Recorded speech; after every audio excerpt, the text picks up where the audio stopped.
bạn miệt xua mày ចាជំរាបសួរលោកគ្រូ bạn máy miền chimo hay đây mày ខ្ញុំឈ្មោះសុករ៉េន hay sập ngay miền ti lùm nơi nơi nào đây mày នៅភូមិទី1ឃុំកំពង់ទ្រា hay mày score xe để chém ní tam rồi dạ pina kia nè prap đấy មានបងប្អូនគេទៅផ្សារព្រាមអញ្ចឹងទៅគេប្រាប់ថាម៉ាស៊ីនសេរីជេមគេមកដាក់នៅផ្សារព្រាមខ្ញុំក៏ទៅគេដាក់បាន2ថ្ងៃខ្ញុំទៅ trong cao pi tay cái lại massage nó mày miền bánh hà sập hiệp ấy đây chưa ấy là ឈឺចកេះគេបស័យចកេះគេបស័យកឈឺស្មា kiệp được xài cái phóng kiệp được xài co phòng ចា thưa mấy bạn đăng thật kiệp được xài co hay kiệp được xài ទៅ cái này ទៅស្កេននឹងខេត្ត từ pet khẹt ចា từ đó cái thay giờ kiệp គេថាគេបស័យចកេះ5កម្មហើយគេបស័យកខ្ញុំភ្លេចទៅមិនដឹងប៉ុន្មានកម្មទេ tự nhiên việc ca ra để kiệp nắng việc thật tục giờ dạng mày đây mày ចុកជើងដើរទៅចុកជើងបុកមកតាគៀកដល់ពេលចឹងទៅដល់ក្រោយមកឈឺស្មាហ្នឹងទៅស្កេនទៀតគេថាគេបស័យកក nhà pe chư chương nắng đa hồi rồi ដើររួយតែលោកគ្រូ đa bạn này bán ចា tay vì បើ chọc បើនៅតែដើរចុក kiếp du nữa mày nè kiếp nè គៀបហ្នឹង3ឆ្នាំអីលោកគ្រូ lấy xong là xua trẻ xua mà cắt hiệp họp ông pi cả đã đại dương miền ở hái ông pi pe đại dương tới chia ba này cái lò mà 7 năm nè cái kiếp từ 4 năm môn ចា thế tục mày dạng mày giờ dương ở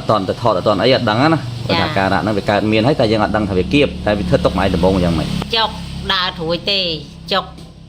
កភួនជើងបុកមកតាគៀកដើររួយទេហើយតឹងតែងចកេះឡើងវាច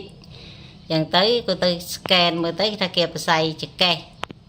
hay cái oi dương hộp tham rồi có hạt pra hạt đại dạng mày này គេហូបថ្នាំ ở miền ấy khéo Việt Nam đấy ចាទៅហូបថ្នាំរហូតគេមានប្រាប់ថាឲ្យហាត់ប្រាណអីទេបើយើងដើរកើតទៅដើរចុកដើររួយទេអញ្ចឹងហាត់ប្រាណធ្វើមិនកើតមានតែហូបថ្នាំមកមុខ này hộp tham nó ban đây mà thu ចាបានមកធូដល់ពេលក្រោយមកដូចថាវារៀងធូច្រើនដែរដូចបាត់មួយខាងទៅរួយចាប់ផ្ដើមខាងឆ្វេងខាងទៀតចុកខាងទៀត ồ ចាចុក chẳng ខាង là ទៀត vì từ 4 về kiếp sẽ làm ចាត្បូងគៀប sẽ làm năng liệp tham liệp ấy tới ấy tới về thu sẽ làm nhưng mà chưa chơi mình ចាឈឺឆ្វេងវិញ là pe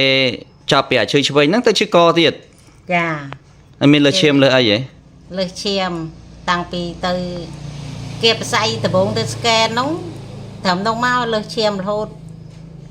để dương hộp tham hộp ấy chờ tới vì prai pro sọc hiệp ចា nằm mới vay dương hiện trả phóng mà và hay cái chỗ ca chầm này pe là dương tập pet nó mà khai cái ao chầm này phảiประมาณ đấy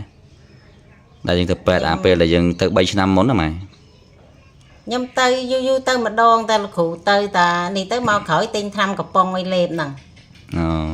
មួយរយៈហ្នឹងក្រោយមកទិញថ្នាំកំប៉ុងលេបទៅវាធូរទៅដល់ពេលក្រោយមកខ្ញុំថាឈឺទៀតហ្នឹងកូនក៏នាំទៅបាងកក nó từ đó bằng cọ tiền ចា tới ban mà đó ទៅម្ដងឯង tới một đòn tới scan từ thọt mới chỉ cái ទៅ ហ្នឹង ចាទៅគេថតអាចឆ្អឹងយើងមកតួខ្លួនហើយធ្វើអីក្នុងស្កេន ហ្នឹងគេ scan ហ្នឹង camera យ៉ាងអីហ្នឹង ចាទៅគេថាខ្ញុំនឹងសុតឆ្អឹងខ្នង ស្រុតឆ្អឹងខ្នងប្រហែលកម្មគេប្រាប់អត់ គេថាសុនតិច សុទ្ធតែបន្តិចហ្នឹងណា ចាគេថាប្រហែលកម្មទេ ហើយមកពីបាងកកវិញក៏នៅតែទិញថ្នាំហូបដដែលទៅ ចាគេឲ្យមកលេបមួយខែប៉ុន្តែលេបទៅអត់ធូរផងលោកគ្រូ បន្តមកទៀតបានមកដល់ឥឡូវស្គាល់ក្រុមហ៊ុនសេរីជេម ចា អញ្ចឹងទៅដាក់បានរយៈពេលប្រហែលដឹងថាធូរបញ្ហាចកេះហ្នឹង ទៅបាន10ថ្ងៃរៀងធូរចុកហ្នឹងក៏អន់អាស្មាហ្នឹងដេកយកទៅចាប់ក៏អន់ដាក់រហូតដល់គេអន់ដងតិចរហូតដល់ជាង20ថ្ងៃ ឥឡូវធូរហើយ ចាឥឡូវធូរ ធូរបានប្រហែលប៉ុន្មានភាគរយដែរម៉ែ ធូរប្រហែល 50% ហើយលោកគ្រូ ព្រងធូរបានលើសហ្នឹងដែរតែដល់រដូវកាច់ពោត ចា ដល់ពេលតែកាច់ពោតឈឺវិញ ដល់ទៅកាច់ពត់ឈឺស្មាវិញឡើងវិញ ពេលឈឺមកដាក់ម៉ាស៊ីនទៅបាត់វិញ ចា ធូរបាត់ទាំងដែរ ធូរបាត់ អញ្ចឹងពេលដែលយើងមានម៉ាស៊ីននៅផ្ទះខ្លួនឯងមានអត្ថប្រយោជន៍ច្រើន ចា ដោយថាពេលយើងដាក់ទៅធូរយើងទៅកាច់ពោតពេលយើងមកវិញយើងមានម៉ាស៊ីនប្រើទៀត ចា ប เขาไปยกដាក់ម៉ោង 4 ម្ដង ម៉ោង 4 ម្ដង ចាថ្ងៃដល់វិញ ទៅជាការទៅ ចា មកពីជាការវិញម៉ោងប្រហែលដាក់ទៀត ម៉ោង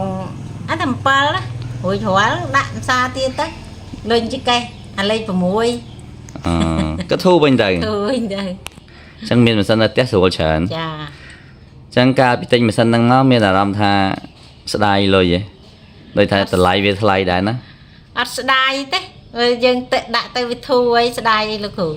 តែឃើញថាដើម្បីសុខភាពដើម្បីយកជីវិត ដើម្បីសុខភាព ហើយមានប្អូនអីមកដាក់ដែរម្ដងម្កាលដែរ មកដាក់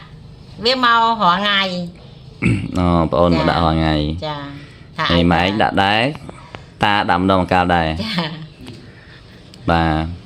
ហើយអញ្ចឹងម៉ែមានពាក្យពេចន៍អីដែលផ្ដាំផ្ញើទៅលោកយាយលោកតានៅក្នុងមជ្ឈមណ្ឌលទេគាត់ថាដូចថាគាត់ឈឺអញ្ចឹងដែរគាត់មានចំណាប់អារម្មណ៍ចង់បានម៉ាស៊ីនដែរតែនៅសង្ស័យតែក្រែងតែដេកទៅអត់ជាឬក៏សម្រានទៅមិនធូរអីខ្លាចអស់លុយអីអញ្ចឹងបែរមានពាក្យពេចន៍អីផ្ដាំផ្ញើទៅគាត់ទាំងអស់គ្នាដែរដែលជាបទពិសោធន៍យើងដែលធ្លាប់ឆ្លងកាត់កន្លងមកហ្នឹង ចាខ្ញុំសូមផ្ដែផ្ដាំទៅអ្នកដែលលោកអ៊ំពូលោកមីងទាំងអស់ទៅម៉ាសាជៈមណ្ឌលសេរីចែមហ្នឹងទៅដឹងថាធូរហើយមិនខុសបំណងទេ យើងមានលទ្ធភាពមានលុយកាក់ក៏ជាយកទៅប្រើទៅ ចាមាន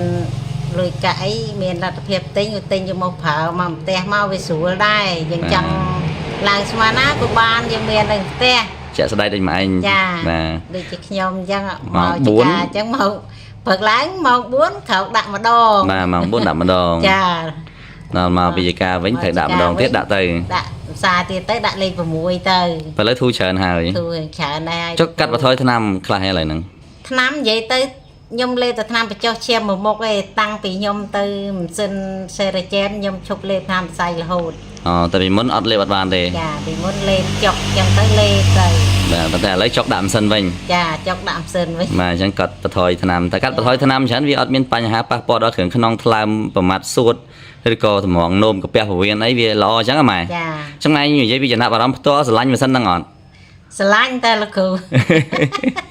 បាទអញ្ចឹងអរគុណណាស់ណាបាទ ចា អរគុណច្រើនសម្រាប់បទសម្ភាសន៍អរគុណជូនពរម៉ែសុខភាពល្អសំណាងល្អបាទ ចា ជំរាបលា